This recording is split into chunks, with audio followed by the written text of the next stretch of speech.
যেই মানুষ আমি আল্লাহ এত আদর করে বানাইলাম।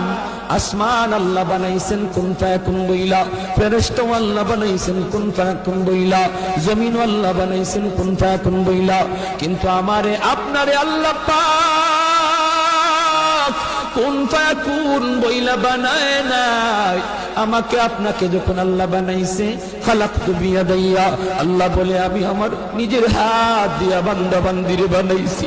কারণ এই চেহারার মধ্যে এত দামি কপাল, ওই কপাল দিয়া বান্দা আমার কুদরতি কদমে সেজদা দিবে। এই কপালটার এত দাম। এই কপাল কুন ফায়াকুন বললে হয় না, এই কপাল ফেরেশতাদের হাতে বানাইলেও হয় না, আমি আল্লাহ নিজের হাতে বানাইছি।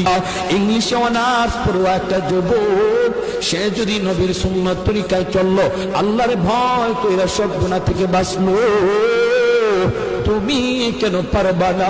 তোমার কেন কপাল পড়ল রে যুবক? হাত জোর করে বলি, কত যুবক যৌবনে কবরে চলে গেল, কত ছোট ভাই বড় ভাইয়ের আগে কবরে চলে গেল। ডাইনে তাকায় দেখো খেলার সাথে কবরে শুয়ে আছে, বামে তাকায় দেখো লেখাপড়ার সাথে কবরে শুয়ে আছে। সমবয়সের কত যুবক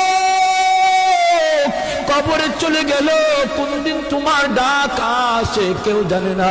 ঘুমায় রইছে আর ঘুম থেকে উঠে না, ঘর থেকে বের হয়েছে আর যুবক ঘরে ফিরে না।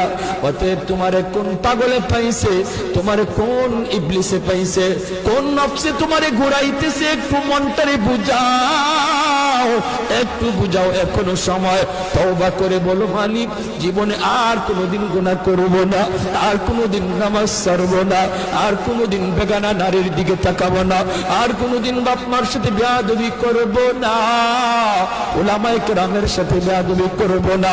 তুমি বলতে দেরি, আল্লাহ তোমাকে ওলির খাতায় নাম লেখাইতে দেরি হবে না।